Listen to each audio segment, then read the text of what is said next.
Good morning student, Vande Mataram. बच्चों, हमने first lesson complete कर लिया है। अब आज हम नागरिक शास्त्र का सेकंड लेसन पढ़ेंगे, जिसका नाम है स्वास्थ्य में सरकार की भूमिका। देखिए, लोकतंत्र में लोगों की ये अपेक्षा रहती है कि सरकार उनके कल्याण के लिए कार्य करे। लोकतंत्र, हमारा भारत क्या एक लोकतांत्रिक देश है, तो लोगों की यह अपेक्षा रहती है कि सरकार, हमारी सरकार है, वो हमारे स्वास्थ्य के लिए कार्य करे, हमारे कल्याण के लिए कार्य करे। यह शिक्षा, स्वास्थ्य, रोजगार प्रदान करने एवं गृह निर्माण, सरकारों के विकास तथा बिजली आदि उपलब्ध कराने के माध्यम से हो सकता है। मतलब लोगों का कल्याण किन किन कारणों से हो सकता है, किन किन चीजों को करने से हो सकता है। जैसे कि शिक्षा, यानी कि लोगों के लिए शिक्षा की व्यवस्था होनी चाहिए। स्वास्थ्य, लोगों का स्वास्थ्य अच्छा होना चाहिए, उनके स्वास्थ्य का ध्यान रखा जाना चाहिए। जैसे स्वच्छ पानी की व्यवस्था होनी चाहिए, आसपास साफ सफाई वाला वातावरण होना चाहिए। रोजगार प्रदान करने, उनको अच्छे रोजगार प्रदान किए जाएं, एवं गृह निर्माण, सड़कों के विकास तथा बिजली आदि उपलब्ध कराने के माध्यम से ही हो सकता है। इस अध्याय में हम स्वास्थ्य के अर्थ और उससे संबंधित समस्याओं को जांचेंगे, यानी पढ़ेंगे। देखिए, स्वास्थ्य क्या है? स्वास्थ्य का अर्थ है हमारा बीमारियों और चोट आदि से मुक्त रहना, यानी कि हम बीमारियों से मुक्त रहें, हमारा शरीर बिल्कुल स्वस्थ रहे।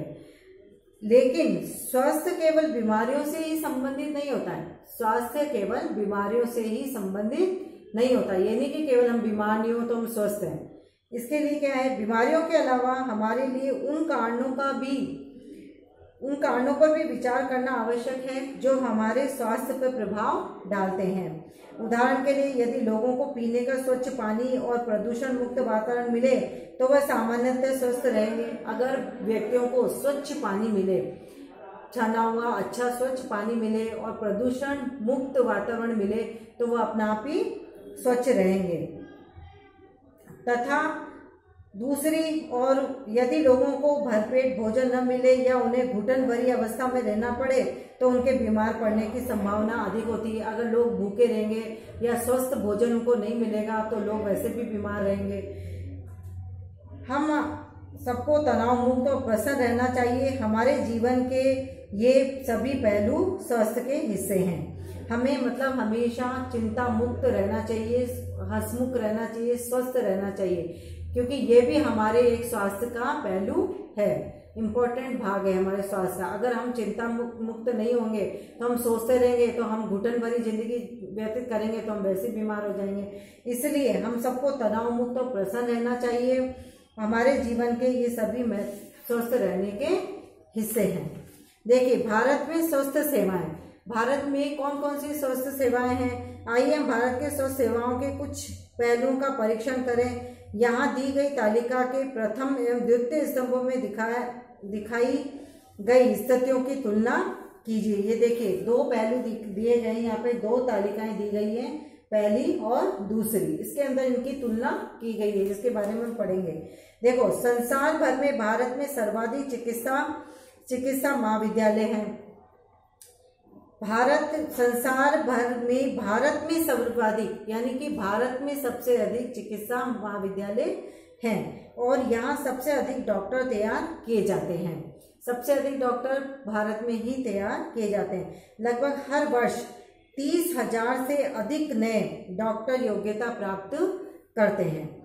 पिछले वर्षों में स्वास्थ्य सेवाओं की सुविधाओं में काफी वृद्धि हुई है। जैसे कई अस्पताल खुलाए गए हैं, कई सुविधाएं यहाँ पर स्वास्थ्य संबंधी प्रदान की गई हैं। भारत में विदेशों से बहुत ही बड़ी संख्या में इलाज कराने हेतु चिकित्सक पर्यटक आते हैं। भारत में विदेशों से कई, जैसे चिकित्सक पर्यटक यानी इलाज कराने के लिए विदेशों से यात्री यहाँ पर आते हैं। वे उपचार के लिए भारत के कुछ ऐसे अस्पतालों में आते हैं जिनकी तुलना संसार के सर्वश्रेष्ठ अस्पतालों में से की जा सकती है। भारत विश्व का दवाइयाँ निर्मित करने वाला तीसरा सबसे बड़ा देश है। दवाइयाँ भी यहाँ पर बहुत अधिक मात्रा में निर्मित की जाती है, बनाई जाती है, और इस नंबर में भारत हमारा तीसरे स्थान पर है। और यहाँ से भारी मात्रा में दवाइयों का निर्यात होता है और यहाँ से दवाएं बनाकर विदेशों में भी भेजी जाती है। देखिए, इसके अलावा भी भारत के इतना कुछ होने के बावजूद भी इस यहाँ पर बहुत अधिक ऐसी मतलब कमियां हैं। जैसे भारत के अधिकांश डॉक्टर शहरी क्षेत्रों में बसे हुए हैं और गांवों में नहीं है। अधिकतर मतलब डॉक्टर कहाँ पे, शहरी क्षेत्रों में बसे हुए हैं, लेकिन गाँवों में डॉक्टरों की कमी है। ग्रामवासियों को डॉक्टर तक पहुंचने के लिए लंबी दूरी तय करनी पड़ती है। ग्रामीण क्षेत्रों में जनसंख्या के मुकाबले डॉक्टरों की संख्या काफी कम है। भारत में करीब 5 लाख लोग प्रति वर्ष टीबी से मर जाते हैं। 5 लाख लोग प्रति वर्ष हर साल टीबी की बीमारी से मर जाते हैं, क्योंकि गाँव में अगर टीबी हो जाती है लोगों को, तो वो मतलब इनके पास इतना साधन नहीं होता है कि वो मतलब गाँव में जाकर और शहरों में जाकर अपना इलाज करा सके। और गाँव में क्या है, डॉक्टरों की कमी होती है। स्वतंत्रता प्राप्ति से अब तक इस संख्या में कोई परिवर्तन नहीं हुआ है। स्वतंत्रता पहले से ही ये चला आ रहा है हमारे देश में, लेकिन अभी तक भी इसमें कोई परिवर्तन नहीं हुआ है कि मतलब टीबी के इलाज के लिए मतलब डॉक्टर भरपूर मात्रा में हो या गांव में भी इनकी सुविधा हो। हम सबको पीने का स्वच्छ जल उपलब्ध नहीं करा पा रहे हैं। संचारणीय बीमारियां पानी के द्वारा एक से दूसरे को लगती है। बीमारियों से बचाव और उनके उपजाव के लिए हमें उचित स्वास्थ्य सेवाएं चाहिए। बीमारियों से बचने के लिए हमें उचित स्वास्थ्य सेवाएं चाहिए, जैसे स्वास्थ्य केंद्र, अस्पताल, परीक्षणों के लिए प्रयोगशालाएं, एम्बुलेंस की सुविधा, इधर से ब्लड बैंक की सुविधा होनी चाहिए। ऐसी सुविधाओं की व्यवस्था को चलाने के लिए हमें स्वास्थ्य सेवाओं, अब ये अगर सुविधाएं हमें मिल भी जाती है, ये सेवाएं हमें मिल भी जाती है, तो इनको चलाने के लिए हमें सेवकों, नर्सों, योग्य डॉक्टरों तथा अन्य विशेषज्ञों की भी जरूरत पड़ती है, जो परामर्श दे सके, रोग की पहचान कर सके और इलाज कर सके। मरीजों के इलाज के लिए हमें आवश्यक दवाएं व उपकरण की भी आवश्यकता होती है। इसके बाद में भारत में बड़ी संख्या में डॉक्टर, दवाखाने और अस्पताल हैं। देश में सार्वजनिक स्वास्थ्य सेवाओं को चलाने का पर्याप्त अनुभव और ज्ञान भी उपलब्ध है। ये ऐसे चिकित्सालय और स्वास्थ्य केंद्र हैं जिन्हें सरकार चलाती है। ऐसे स्वास्थ्य केंद्र और चिकित्सालय हैं जिन्हें की सरकार चलाती है। सरकार अपनी जनसंख्या के एक बड़े भाग की देखभाल करने में समर्थ है। हमारे देश के पास पैसा और ज्ञान है और अनुभवी व्यक्ति भी हैं, फिर भी हम सबको आवश्यक सेवाएं देने में असमर्थ हैं। हम इस अध्याय में कुछ ऐसे कारणों को जानेंगे कि हमारे देश के पास में पैसे भी हैं, मतलब देश के पास पैसा भी है और ज्ञान भी है, लेकिन फिर भी सभी लोगों को इसकी सुविधा प्रदान नहीं हो पा रही है। अब ये क्यों नहीं हो पा रही है? देखिए, सार्वजनिक और निजी स्वास्थ्य सेवाएं, 2 प्रकार की स्वास्थ्य सेवाएं हैं, सार्वजनिक और निजी सेवाएं। सार्वजनिक तो यानी कि वो होती है जो मतलब सभी के लिए होती है, और निजी सेवाएं वो होती है जैसे जो प्रमुख जो मेन जो डॉक्टर होते हैं अपनी निजी अस्पताल खोल लेते हैं, वो बहुत ही महंगे होते हैं, तो मतलब हर व्यक्ति उसमें अपना लाभ नहीं उठा सकता है, हर व्यक्ति उसमें जाकर इलाज नहीं करवा सकता है। तो पहला है सार्वजनिक सेवाएं। इसके बारे में हम पढ़ेंगे कि सार्वजनिक सेवाएं क्या होती है। सार्वजनिक सेवाएं, सार्वजनिक स्वास्थ्य सेवा स्वास्थ्य केंद्रों व अस्पतालों की एक श्रृंखला है जो सरकार द्वारा चलाई जाती है। ये वे स्वास्थ्य सेवाएं और स्वास्थ्य केंद्र व अस्पताल होते हैं जो कि सरकार द्वारा चलाए जाते हैं, जिनका निर्माण सरकार करती है। ये शहरी व ग्रामीण दोनों क्षेत्रों को सुविधाएं प्रदान करते हैं। ये शहर में भी होते हैं और गांव में भी होते हैं, और सभी बीमारियों का इलाज प्रदान करते हैं, चाहे वो बीमारी छोटी हो चाहे वो बीमारी बड़ी हो, किसी भी तरह की बीमारी हो, सभी बीमारियों का इलाज इन अस्पतालों में किया जाता है। ग्राम के स्तर पर एक स्वास्थ्य केंद्र होता है जहां प्राय एक नर्स और एक ग्राम सेवक स्वास्थ्य सेवक होता है। गांव में एक नर्स होती है। इन जो गांव के जो अस्पताल होते हैं जो सरकार द्वारा खोले जाते हैं उनमें एक नर्स होती है और एक ग्राम सेवक चिकित्सक होता है। इन्हें सामान्य बीमारियों के इलाज के लिए प्रशिक्षण दिया जाता है। सामान्य यानी छोटी मोटी बीमारियों के इलाज के लिए इनको प्रशिक्षण दिया जाता है, और वे प्राथमिक स्वास्थ्य केंद्र के डॉक्टरों की देखरेख में कार्य करते हैं। जिला स्तर पर जिला अस्पताल होते हैं और जिला स्तर पर यानी जो जिला होते हैं उन पे जिला स्तर के अस्पताल खोले जाते हैं जो इन सभी स्वास्थ्य केंद्रों की देखरेख करते हैं। बड़े शहरों में कई सरकारी अस्पताल होते हैं। बड़े बड़े जो शहर होते हैं उनमें कई सरकारी अस्पताल होते हैं, जैसे दो चार अस्पताल, 5-6 अस्पताल, ऐसे कई अस्पताल बड़े बड़े शहरों में कई सरकारी अस्पताल होते हैं जहाँ पर कि लोगों का मुफ्त में इलाज भी होता है। लोग वहाँ पर जाकर अपना निःशुल्क इलाज भी करवा सकते हैं। सरकार ने सभी नागरिकों को स्वास्थ्य सेवाएं प्रदान करने की वचनबद्धता को पूरा करने के लिए ये अस्पताल तथा स्वास्थ्य केंद्र स्थापित किए हैं। इन सेवाओं को चलाने के लिए धन उस पैसे से आता है जो लोग सरकार को टैक्स के रूप में देते हैं। अब ये वाले जो अस्पताल होते हैं, ये जो केंद्र स्थापित किए हैं स्वास्थ्य केंद्र, ये कैसे चलाते हैं, सरकार द्वारा कैसे चलाए जाते हैं? ये उन पैसों से चलाए जाते हैं जो कि लोगों से कर के रूप में, टैक्स के रूप में सरकार लेती है। इसलिए ये सुविधाएं सबके लिए हैं। सार्वजनिक स्वास्थ्य व्यवस्था का एक महत्वपूर्ण पहलू यह है कि इसका उद्देश्य अच्छी स्वास्थ्य सेवाएं निःशुल्क या बहुत कम कीमत पर देना है। इसका प्रमुख उद्देश्य क्या है कि यहाँ पर निःशुल्क इलाज किया जा सकता है। जो गरीब व्यक्ति होता है वो भी बिना पैसे के या कम पैसों में उसका इलाज किया जा सकता है, जिसमें गरीब लोग भी इलाज करा सकते हैं। स्वास्थ्य सेवाओं का अन्य महत्वपूर्ण कार्य बीमारियों जैसे टीबी, मलेरिया, पीलिया, दस्त लगना, हैजा, चिकनगुनिया आदि को फैलने से रोकना। अब देखिए, जैसे कि उदाहरण के लिए मच्छरों को पैदा होने से रोकने के अभियान को सफल बनाने के लिए ये सुनिश्चित करना पड़ेगा कि क्षेत्र के सभी लोग अपने कूलर व घर की छतों आदि पर पानी एकत्र न होने दें। जब मान लो कूलर में बहुत दिनों का पानी हो जाता है इकट्ठा, या छतों पे हमारे पानी भरा रहता है, कहीं गड्ढा हो तो वहाँ पानी भरा रहता है, तो वहाँ पे क्या होता है, बहुत अधिक मच्छर इकट्ठे हो जाते हैं। तो इसलिए ये हमारी खुद की जिम्मेदारी बनती है कि हम कूलर का पानी हर 8 दिन में साफ करते रहें, या फिर हमारी छत पे अगर पानी भर गया, कोई गड्ढा खुदा हुआ है वहाँ पे पानी भर गया, तो उस पानी को हम साफ करके निकाल दें ताकि वहाँ पर मच्छर एकत्रित ना हो। हमारे संविधान के अनुसार लोगों के हित को सुनिश्चित करना और सबको स्वास्थ्य सेवाएं प्रदान करना सरकार का प्राथमिक कर्तव्य है।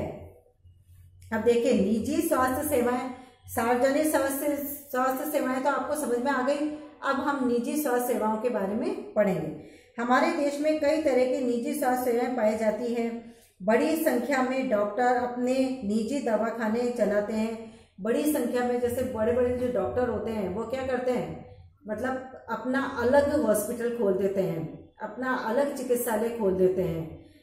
ग्रामीण क्षेत्र में पंजीकृत चिकित्सा व्यवसाय RMP मिल जाते हैं। निजी रूप से चलाए जा रहे अस्पताल व नर्सिंग होम भी होते हैं। काफ़ी संख्या में प्रयोगशालाएं जो परीक्षण करती हैं वह विशिष्ट सुविधाएं उपलब्ध कराती हैं, जैसे एक्सरे, अल्ट्रासाउंड आदि। ऐसी दुकानें भी हैं जहां से हम दवाएं खरीद सकते हैं। ये सब कौन सी होती है, निजी होती है, और यहाँ पर बहुत अधिक पैसे देके हमें इलाज कराना पड़ता है। निजी स्वास्थ्य सेवाओं पर सरकार का स्वामित्व या नियंत्रण नहीं होता है। इसमें सरकार का कोई भी हस्तक्षेप नहीं होता है या सरकार का कोई नियंत्रण नहीं होता है। सार्वजनिक स्वास्थ्य सेवाओं के विपरीत इन निजी स्वास्थ्य सेवाओं में मरीजों को हर सेवा के लिए बहुत धन व्यय करना पड़ता है। यहाँ पर इलाज कराने के लिए मरीजों को बहुत अधिक धन की आवश्यकता होती है, बहुत पैसे की आवश्यकता होती है। आज निजी स्वास्थ्य सेवाएं चारों ओर दिखाई देती हैं। आज बहुत सारी निजी स्वास्थ्य सेवाएं खुल चुकी हैं। अब तो बड़ी बड़ी कंपनियां अस्पताल भी चलाती हैं। कुछ कंपनियां दवाइयों को बनाने और बेचने में भी लगी हुई हैं। कई कंपनियां ऐसी होती हैं जो दवाएं बनाती है और उनको बेचती है। शहरों के कोने कोने में दवाइयों की दुकानें देखी जा सकती हैं। स्वास्थ्य सेवा और समानता, क्या सबके लिए पर्याप्त स्वास्थ्य सेवाएं उपलब्ध हैं? क्या सबके लिए स्वास्थ्य सेवाएं पर्याप्त मात्रा में उपलब्ध हैं? इसके बारे में हम पढ़ेंगे। हम भारत में ऐसी स्थिति का सामना कर रहे हैं जहां निजी सेवाएं तो बढ़ रही हैं परंतु सार्वजनिक नहीं है। निजी सेवाएं तो बहुत अधिक बढ़ रही हैं। आज सभी लगभग अधिकतर डॉक्टरों ने अपने अस्पताल खोल लिए हैं और वह अधिक मात्रा में पैसे लेकर, बहुत अधिक फीस लेकर लोगों का इलाज करवाते हैं। तो गरीब जो व्यक्ति होते हैं वो इतनी फीस नहीं दे पाते हैं, और अगर फीस दे भी देते हैं तो फिर इतनी महंगी दवाएं नहीं खरीद पाते हैं। तो निजी अस्पताल तो बहुत अधिक मात्रा में खुल चुके हैं, लेकिन सार्वजनिक अस्पताल, वो अस्पताल अधिक मात्रा में नहीं है जहाँ पर कि गरीबों का मुफ्त में इलाज किया जा सके। ऐसी दशा में लोगों को मुख्यतः निजी सेवाएं ही उपलब्ध हो पाती हैं। ये शहरी क्षेत्रों में केंद्रित हैं, और ये निजी सेवाएं जो हैं वो कहाँ पर स्थित हैं? शहरी क्षेत्रों में स्थित हैं। इन सेवाओं का मूल्य भी अपेक्षाकृत अधिक बढ़ रहा है। दवाएं महंगी होती हैं, बहुत से लोग उन्हें खरीदने में समर्थ नहीं होते हैं, इसलिए जब परिवार में बीमारी होती है तो उन्हें ऋण लेना पड़ता है। तो जब गरीब लोग ऐसे जो कि जिनका सरकारी अस्पतालों में इलाज नहीं हो पाता है तो उनको निजी अस्पताल में जाना पड़ता है, और जब वो उनको मतलब उनके पास पैसे नहीं होते हैं इलाज कराने के लिए तो उनको ऋण लेना पड़ता है। कुछ चिकित्सक जरूरत से ज़्यादा दवाएं, इंजेक्शन या सैलाइन आदि की सलाह देते हैं। ये बहुत अधिक मतलब अपना फ़ायदा उठा रहे हैं निजी अस्पताल वाले कि बहुत अधिक तो फीस लेते हैं और इतनी सारी दवाएं लिख देते हैं कि मतलब फिजूल दवाएं लिख देते हैं जिनका कोई मतलब ही नहीं है, जबकि साधारण इलाज की भी पर्याप्त हो सकता है। मतलब इतनी अधिक इंजेक्शन दवाएं लिख देते हैं कि मतलब उनकी कोई ज़रूरत नहीं होती है, जबकि साधारण गोली दवाई से भी उसका इलाज हो सकता है।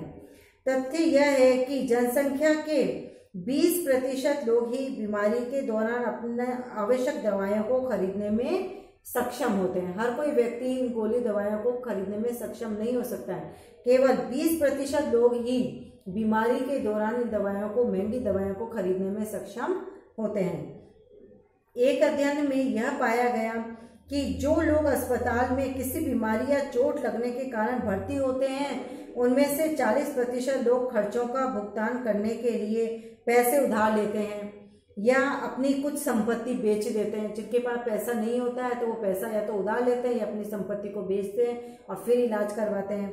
गरीब लोगों के लिए परिवार में हर बीमारी चिंता और मुसीबत का कारण बन जाती है। गरीब लोग पहले ही पोषण की कमी का शिकार होते हैं, उन्हें भरपेट खाना नहीं मिल पाता है, कुपोषण खाना मिलता है, उनको अच्छा खाना नहीं मिल पाता है, तो वो पहले ही मतलब कुपोषण के शिकार हुए रहते हैं। उन्हें भोजन, जीवन की आधारभूत आवश्यकताएं जैसे पीने का पानी, घर के लिए पर्याप्त जगह, साफ वातावरण तक उपलब्ध नहीं हो पाता है गरीब लोगों को, और इसके लिए अनेक बीमार पड़ने की संभावना, उनके बीमार पड़ने की संभावना अधिक रहती है। कभी कभी केवल पैसा ही लोगों के बेहतर इलाज में बाधक नहीं होता है। ये नहीं कि केवल पैसा नहीं है तो साफ बाधक उसको मतलब इलाज नहीं करवा सकते हैं, केवल यही एक कारण नहीं है।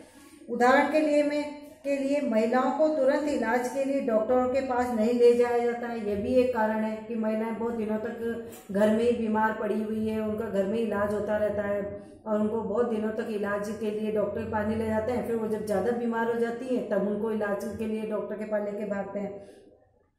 कई आदिवासी क्षेत्रों में स्वास्थ्य केंद्र कम हैं और वे भी अच्छी तरह से नहीं चलाए जाते हैं। जो आदिवासी क्षेत्र है वहाँ पर स्वास्थ्य केंद्र बहुत कम मात्रा में, और जो हैं वो भी अच्छी तरीके से नहीं चलाए जाते हैं। वहाँ निजी स्वास्थ्य सेवाएं भी उपलब्ध नहीं हैं। अब क्या किया जा सकता है? इस सुधार के लिए क्या किया जा सकता है? इसमें कोई संदेह नहीं है कि हमारे देश के लोगों के स्वास्थ्य की दशा अच्छी नहीं है। ये सरकार का उत्तरदायित्व है। ये सरकार का उत्तरदायित्व है कि वह अपने सब नागरिकों को, विशेषकर गरीबों और सुविधाहीनों को गुणात्मक स्वास्थ्य सेवाएं प्रदान करे। फिर भी लोगों का स्वास्थ्य जितना जीवन के आधारभूत सुविधाओं पर और उनकी सामाजिक स्थिति पर निर्भर है, उतना ही स्वास्थ्य सेवाओं के ऊपर भी निर्भर है। इसलिए लोगों के स्वास्थ्य की दशा सुधारने के लिए दोनों पक्षों पर कार्य करना आवश्यक है। ये कार्य कौन करेगा? ये कार्य सरकार के द्वारा किया जाना चाहिए। अब देखिए केरल का अनुभव, यानी कि केरल में भी कितना सुधार किया गया है। इसके लिए ये देखिए, केरल सरकार ने राज्य के कुछ महत्वपूर्ण परिवर्तन किए हैं। राज्य के पूरे बजट का 40% पंचायतों को दे दिया, यानी कि राज्य में जितना भी पैसा आता है उस बजट का 40% वो किसको दे देते हैं? पंचायतों को दे देते हैं, जिससे पंचायतें अपनी आवश्यकताओं को योजनाबद्ध कर उनकी पूर्ति कर सकती हैं। इससे गांव के लिए पीने का पानी, आहार, औरतों के लिए विकास और शिक्षा आदि के लिए उचित व्यवस्था सुनिश्चित करना संभव हो सका। इसके फलस्वरूप जल वितरण व्यवस्था की जांच, यानी कि पानी की व्यवस्था की जांच की जाती है कि पानी साफ आ रहा है, नहीं आ रहा है, जांच की गई। स्कूलों और आंगनबाड़ियों के काम को सुनिश्चित किया गया। स्कूल, जगह जगह स्कूल खोले गए, आंगनबाड़ियों की व्यवस्था की गई और गांव की विशेष समस्याओं पर ध्यान दिया गया। स्वास्थ्य केंद्र में भी सुधार किया गया। इन सब कार्यों से स्थिति में सुधार आया। ये सब कार्य वहां पर किए गए तो इससे वहां पर बहुत अधिक सुधार, स्वास्थ्य संबंधी बहुत अधिक सुधार हुआ। इसी तरह से कोस्टारिका का तरीका, ये एक अमेरिका का एक स्वस्थ देश माना जाता है। कौन सा? कोस्टारिका मध्य अमेरिका का सबसे स्वस्थ देश माना जाता है। इसका मुख्य कारण ये है कि उनके संविधान में नीति है। उसका मुख्य कारण उनके संविधान में नीति है। कई वर्षों पहले कोस्टारिका ने एक बहुत महत्वपूर्ण निर्णय लिया था कि वे देश में सेना नहीं रखेंगे, और सेना के ऊपर जो भी पैसा खर्च होता है उस पैसे को बचाकर वह लोगों पर खर्च करेंगे। इससे उन्होंने सेना पर व्यय किए जाने वाले धन को लोगों की शिक्षा, स्वास्थ्य और अन्य आधारभूत जरूरतों पर खर्च करने में मदद मिली। कोस्टारिका की सरकार मानती है कि देश के विकास के लिए देश का स्वस्थ होना जरूरी है और इसलिए अपने देशवासियों के स्वास्थ्य पर बहुत अधिक ध्यान देती है। कोस्टारिका की सरकार अपने सभी निवासियों को स्वास्थ्य के लिए मूलभूत सेवाएं व सुविधाएं देती हैं, जैसे पीने का सुरक्षित पानी, सफाई, पोषण और आवास। स्वास्थ्य की शिक्षा को बहुत महत्वपूर्ण माना जाता है और सभी स्तरों पर स्वास्थ्य संबंधी ज्ञान शिक्षा का एक जरूरी भाग है। यानी कि स्वास्थ्य संबंधी शिक्षा भी लोगों को दी जानी चाहिए कि किस तरीके से हमारा स्वास्थ्य ठीक रह सकता है। हमें स्वच्छ पानी पीना चाहिए, पौष्टिक आहार खाना चाहिए, हमारे वातावरण, हमारे आसपास का वातावरण जो है वह एकदम स्वच्छ होना चाहिए, तभी हम सुरक्षित रह सकते हैं, स्वच्छ रह सकते हैं। अब बच्चों, ये वाला लेसन आपको समझ में आ गया होगा। इस वीडियो को अच्छी तरह से देख लेना और अच्छी तरह से समझ लेना। इसके क्वेश्चन आंसर भी मैं आपको करवा दूंगी। धन्यवाद।